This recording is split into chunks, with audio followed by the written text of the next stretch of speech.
about going into the law. My family weren't in the law, and it seemed quite a closed environment. And I think what the apprenticeships enable you to do is this idea of being able to get people, from a range of backgrounds, into the legal profession, which is really important, as Joe says, because you then start to get a profession that represents the people that it's serving.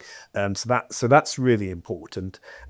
And a person who currently does the now work for us came up to me, quite brash, quite confident, good on him, and said, "Hi Nick, I've seen you on TikTok. I've realised I come and work at your law firm."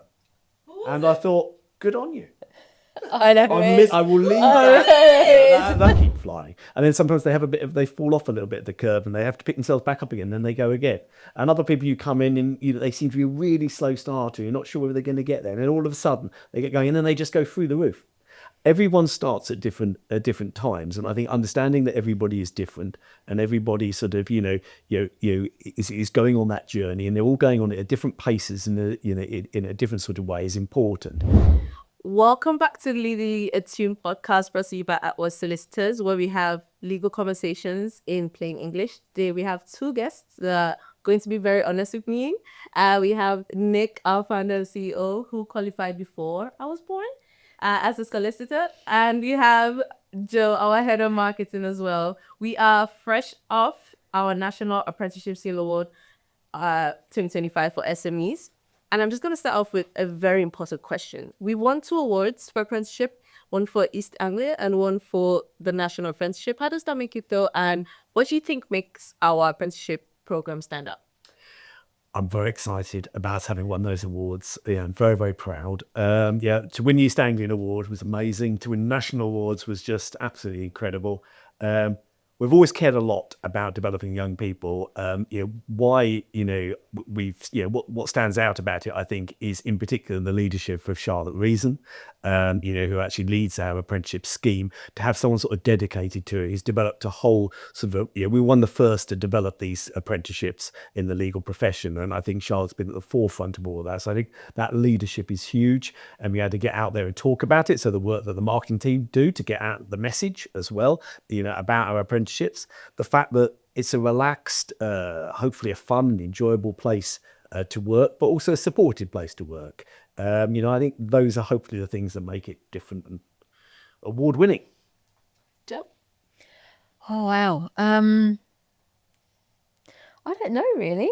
I don't know. It was really good. It's really good for us to sort of win it. And I just think for us, I should go back to your academy.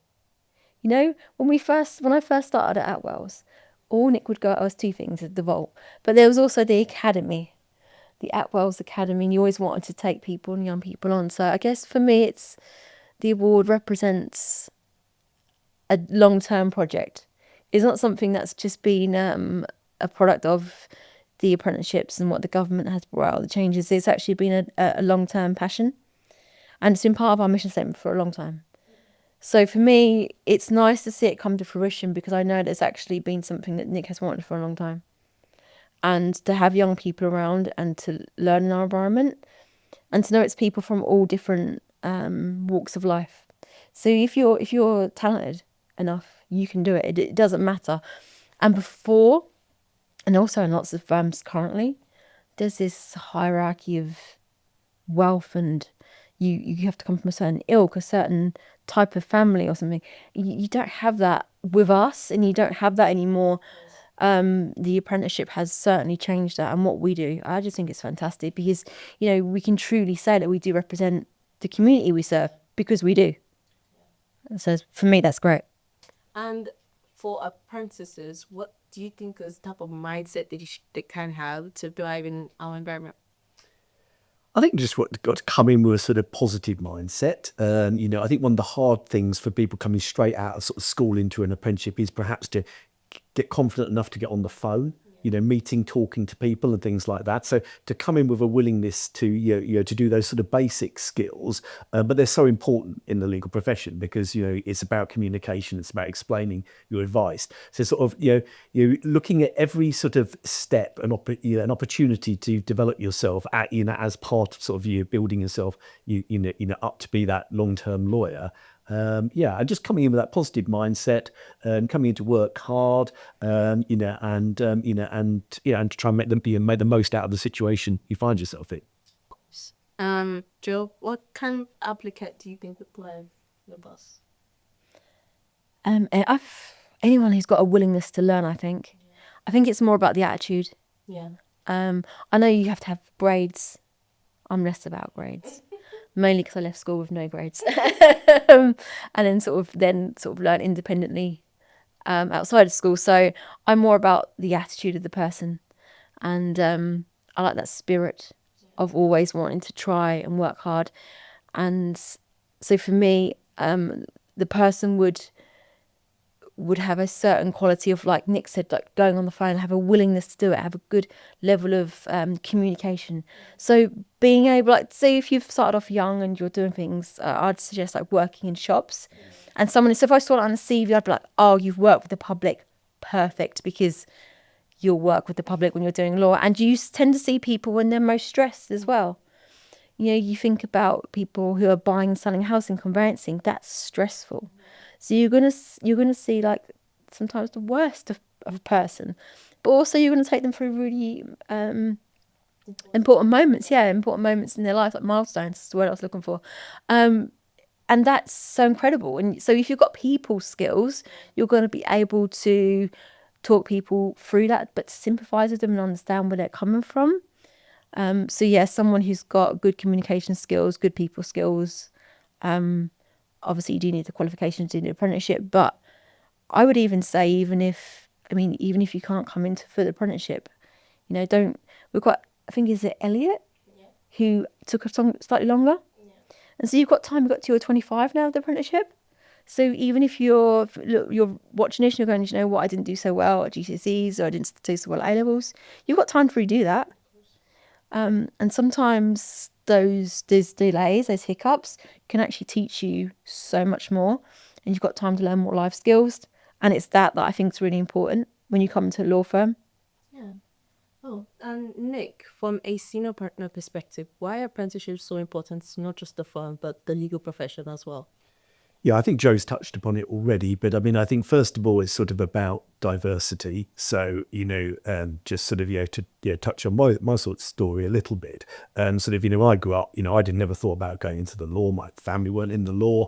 And it seemed quite a closed environment. And I think what the apprenticeships enable you to do is this idea of being able to get people, from a range of backgrounds, into the legal profession, which is really important, as Joe says, because you then start to get a profession that represents the people that it's serving. So that's really important. And I think otherwise, it's for us, it's about we're a people business. And you've got to find a way to, grow your business. And so you've got to have a people plan. And therefore, for us, our people plan is apprenticeships. It's as simple as that.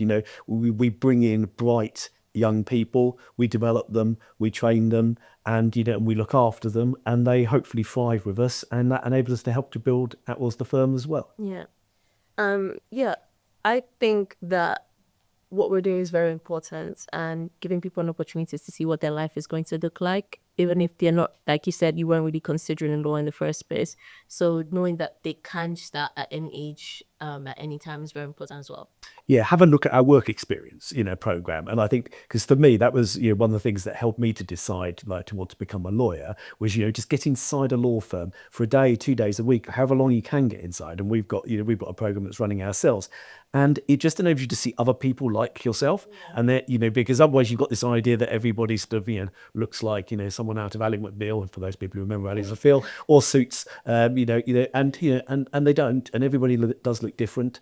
And, and then you will find someone who looks like you and sounds like you. Yeah. And that you can sort of use as a bit of a mentor for your future as well. Yeah. And Joe, I think you've been very particular in explaining that Attwells is a different law firm. We're not the start to be a law firm by a bit more but casual. Is there any reason why you chose that as to be our message? I chose it to be our message because it's kind of what I found when I walked in, so about 8-9 years ago. So when I applied, actually, I don't know if Nick knows this, but I got hoodwinked by the recruitment agency because I didn't actually want to work for a law firm. And and this woman was like, no, I think you're going to be a really good fit. And I was like, no, it's going to be stuffy. It's not going to suit me. I'm going to be too outspoken. I'm going to have too many ideas. It's just not going to go right. And at the time I had short hair. I think I had a Mohican actually. And it was orange or purple or something. It was some wacky colour. And I know that when Nick interviewed me, he was like, she had purple hair that day. And then the next day it was this colour. It was sort of a talking point. I've since grown out. But so I wasn't the person. I wasn't the person who you'd think would ever work for a law firm. So when I interviewed and came in and started working, I found an environment which was quite laid back and welcoming and diverse. Yeah. And so that for me was like, well, that's your marketing message. Yeah. That's what you need to sell to people, because that's what people are going to buy into, because it's them. Yeah. That's what's out in the world. You know, people don't use words like be that as it may or sit behind cabinets of books in, but that's what they think solicitors do. Yes, and they've got suits on and they talk and you don't understand most of what they're saying, and that's a really intimidating place to go. But actually, no, most of the time we're in casual clothes like we're wearing now, sometimes jeans or depending on what our day is, and we'll talk to you normally and have conversations. And you know what, you come in, say you're doing your will or something, you're feeling a bit nervous because you've got a story. We have stories too. We've probably heard it all before or done it. It doesn't matter. And so, that for me is why that was our marketing message. Yeah. And, very similar to Nick, if you'd have told me at 16, 17 when I was not attending school and having arguments in my head a year, he probably remembers me. In fact, I know he does. Like, you're going to be working in law, I would have laughed at you. No, because it was never something that was shown to me. Yeah. That was for well-to-do kids. Yeah. Not people. I went to Hollywell's, went to Ipswich Academy. You didn't do that if you came from that school. And so for me, it's like, actually, no, you can do law. Yeah. So we're mentoring now, working with Charlotte, people from the old school that I used to go to. Yeah. I have a meeting next week with someone who I mentor to bring on, because it's like, actually, you can come into law. Yeah. This is something for you, regardless of where you've started. And you're at, yeah. That's really important as well. Nick, for aspiring solicitors, what are some mistakes that you made that you would tell them, don't do this? Okay. So the first thing I think is that is when you first of all get the sort of young lawyer in, or when you're the young enthusiastic lawyer, as I've been many years ago. The thing that you try to do is you try to impress people with your language and your words and your long written English, and so you'll often give very convoluted, long legal answers to everything, which no one really understands. And you think by doing it all and quoting lots of cases and things, you're like impressing people and showing them how clever you are. But of course, what you're really doing is just creating a huge barrier between you and the client, because they don't understand what you're talking about. And as I always say, if you can't explain like complex legal issues and principles in very simple terms that, say, a 10, 11-year-old could understand, then you don't understand them yourself. So go back and read them properly and make sure you understand them before you try to explain them to someone else. And so, one of the big mistakes that I see lawyers, young aspiring, is just coming in and sort of trying to think that that's the right thing to do. And equally, sort of maybe sometimes you're coming in with the stereotype, as Joe describes, of sort of coming in to think they need to behave in a particular way, and and just maybe just relax a little bit more and just to be yourself, and to be comfortable, with being yourself, which is sort of easy to say as you're older like that now, but that's what we try to encourage, Attwells, again, so you can thrive and you can relax and you can be the best version of yourself. Yeah, I think it's the same thing with when I got this job as well, working in a law firm, and I had asked Joe, I said, marketing in the law firm is a bit not unusual. I think when I search and explain my job description to other people, they're just like, in the law firm? But I think that's the difference that Attwells makes. They make you understand that lawyers are people too, just like everyday people, and people that are considering their apprenticeships. It might be very scary being that age and thinking you're going to work into a law firm and have people that are way older than you, and try to impress them by saying those heavy words. But to hear someone like you that's been in the business for a very long time, explain to them that it's okay to be yourself is also very important. Yeah, definitely. And for you, what's one thing about being a solicitor that people don't know or might not think about? Well, they probably assume, again, if you're a sister and they watch a lot of TV, that, you're in court all the time, you're arguing with people all the time, it's all somewhat a bit like Suits. We're all in sort of these huge sort of New York office style premises as well. And yeah, it's not quite like that. I mean, I only actually ended up in court a few times in my whole career, I try to avoid it if I can. It's plenty different, I think, than what people imagine. It is a lot different. The lawyers usually do that. You came here and was like, that was not very hard. Oh, I thought I was going to walk in and Nick's office would have a bookshelf behind it, and it'd be oak, with loads of legal books. There's a lot. I thought everyone was going to wear suits. Yeah. Actually, I think you did to start with, didn't you? You did, yeah. I assume The last ones to give up the suit. I assume got rid of that. Yeah. Suits. Yeah. Lots of tailored suits. We now have relaxed dressing. Yeah. Thank me later. But it's good. So I'm trying to think of other things from my start because it's like 9-10 years ago. But I do remember you were talking about the language. Yeah. And the solicitors, because I obviously would do the marketing for them, they would explain stuff to me, and I was like, I haven't got a clue what you're talking about. I haven't got a clue. Now, obviously, I do. I know a lot about the law, and it's really helpful actually. Yeah. But because I have to explain it to people for marketing, you have to explain it simply. Yeah.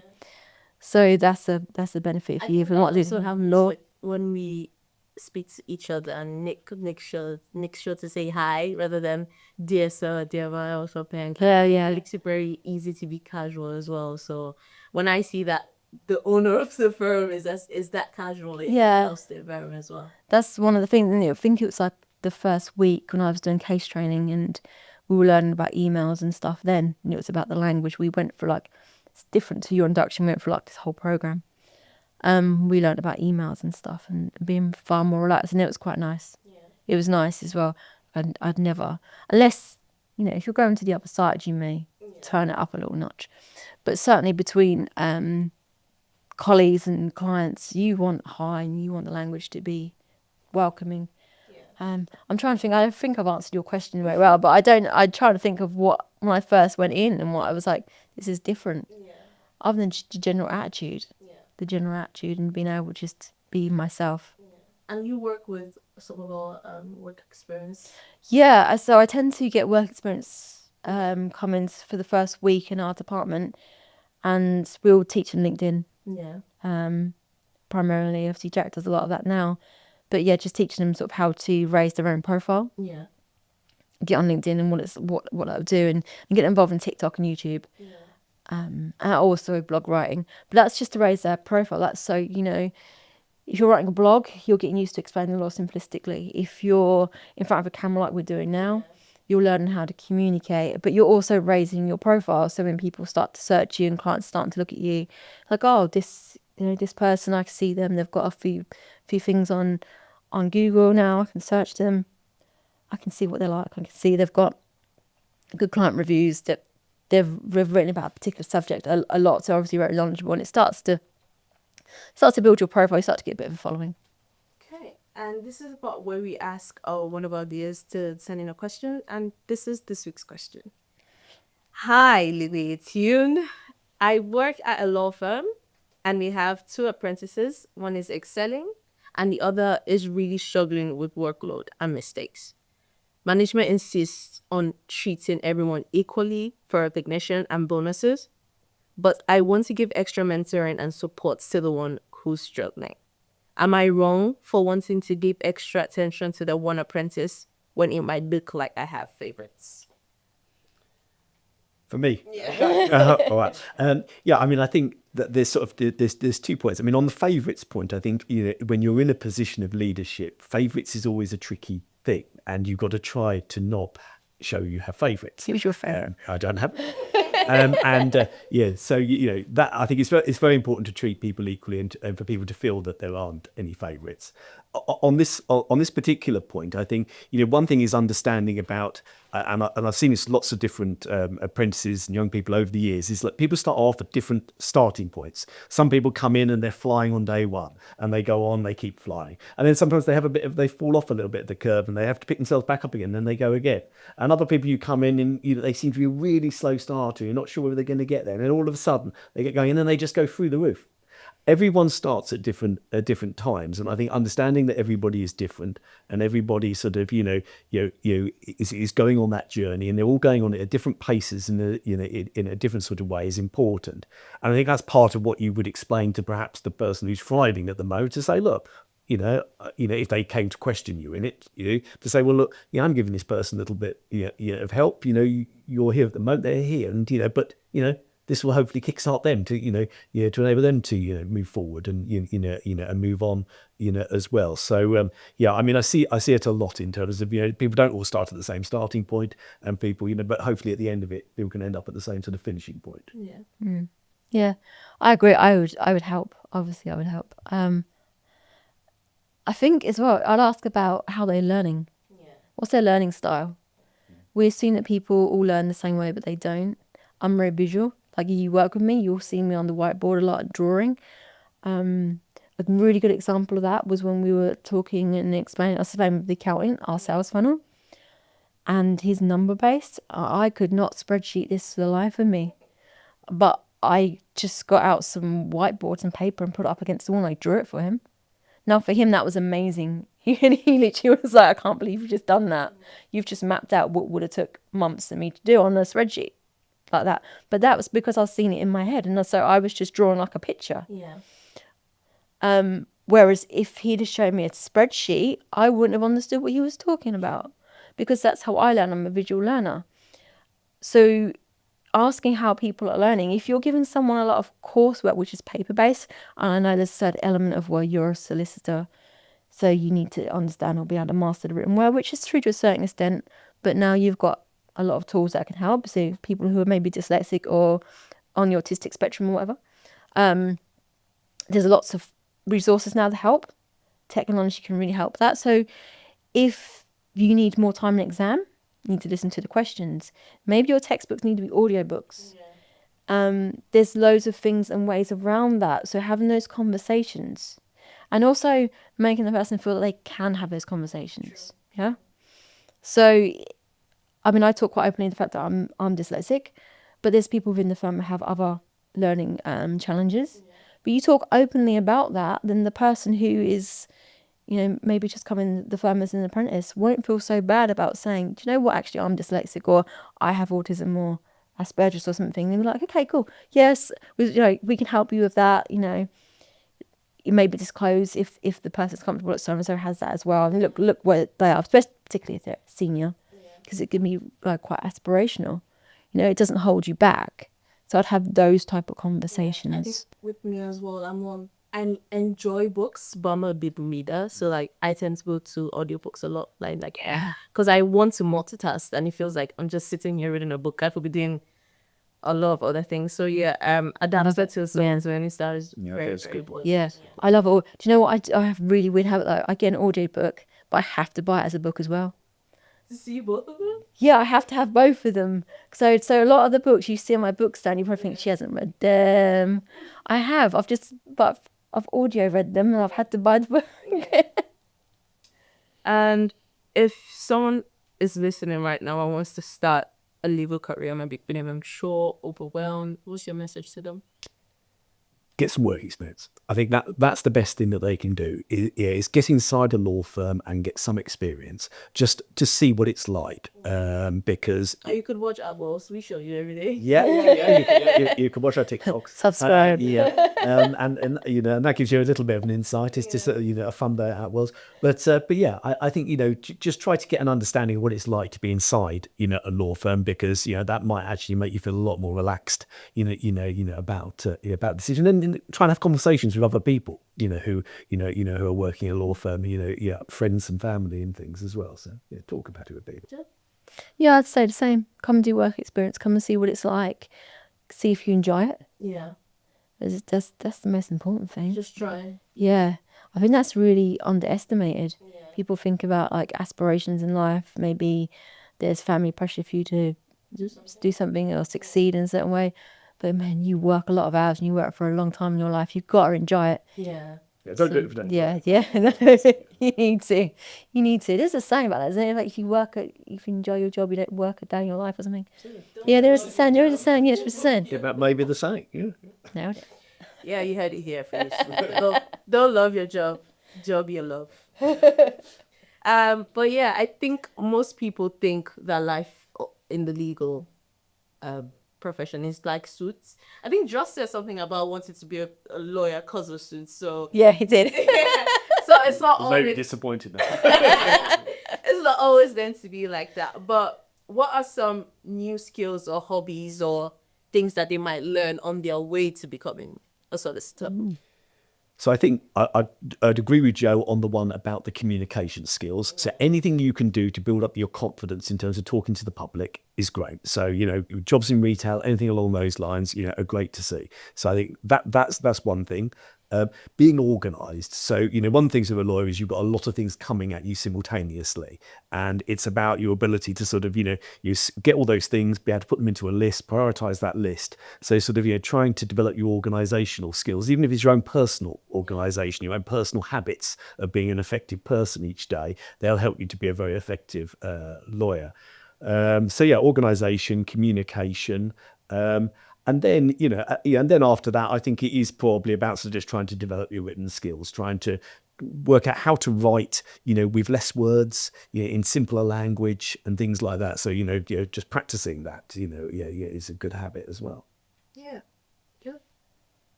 Yeah, I think the same things really. I don't know if I've got much to add to that. I don't practice the law myself, but from an outsider looking in, when solicitors communicate with me, I'd probably say about the written word again, but also sometimes I find that there's a hyper focus on small detail, and that may be the nature of the work. But sometimes you want a broader picture too. Yeah. Sort of be more broader, particularly if you've got like quite lofty goals. Yeah. Yeah. I understand the detailed perspective from like the legal aspect. If you're looking at a contract or something, you do need to be very particular.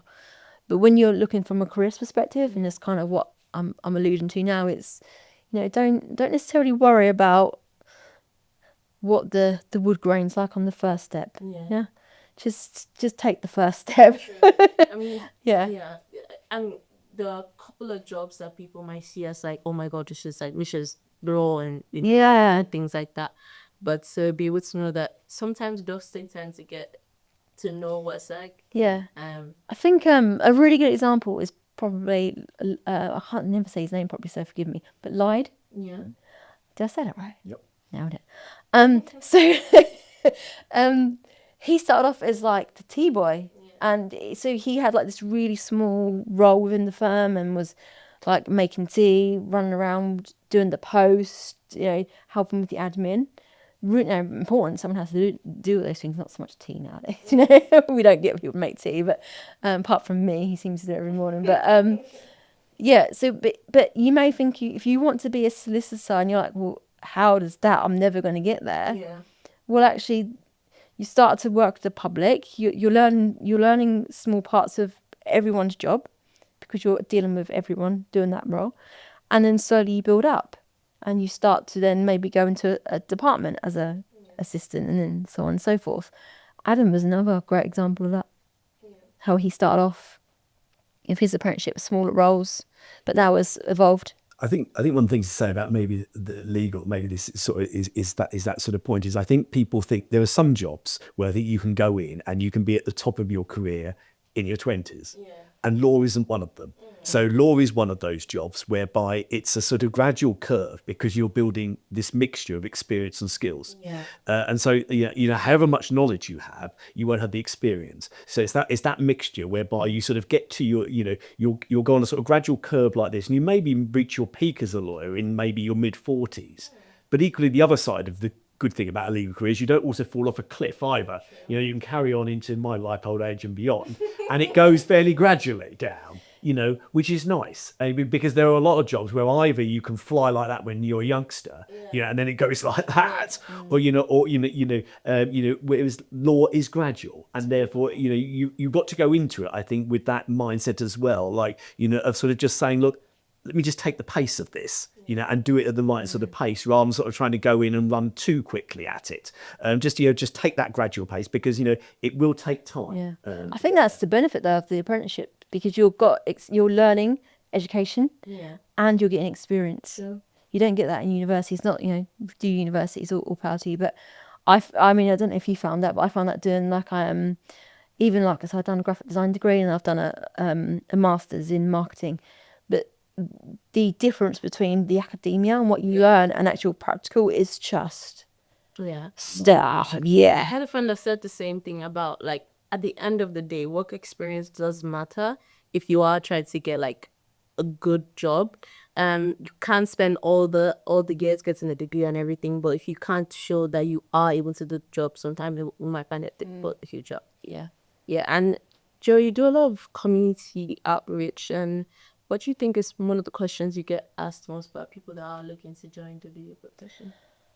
So when people tend to approach me, it's like, do you really work for a law firm? Or what's it like marketing in a law firm? I get those type of questions. I also get questions, and I've had them sort of recently, because my profile is kind of changing slightly, and they ask me if they've got any apprenticeships and what's it like to be an apprentice, and can I do work experience, and can we get into that sort of field? And I sort of have the conversations about it's okay, calm. Mostly they're really nervous about approaching it. What do I do? You know, and it's more about like, how do I write this email to Emma? How do I write this email to Charlotte? I'm like, hi Charlotte. Hi Emma. I'd really like to do this. Yeah, because they're looking at this like, oh my God, I've really got to impress that person. Yeah. But as soon as you start in that mindset, I've really got to impress a person, you are putting a barrier up and you're making it harder. Yeah. So a lot of the conversations that I have with people is about, just say hi, just introduce yourself, tell them who you are, send your CV, even if it's not like, you don't think it's like a particular full CV, because obviously it won't be at a young age. Say, you know, can I have some time with you? I know maybe my CV is not the fullest you've seen, but, you know, can I still have some time with you? Can we go over it? Because part of the work experience we do when we have like work experience coming from schools is we actually spend time helping them with their CVs. True. Our head of HR, Emma, will spend time with you because we know that's important.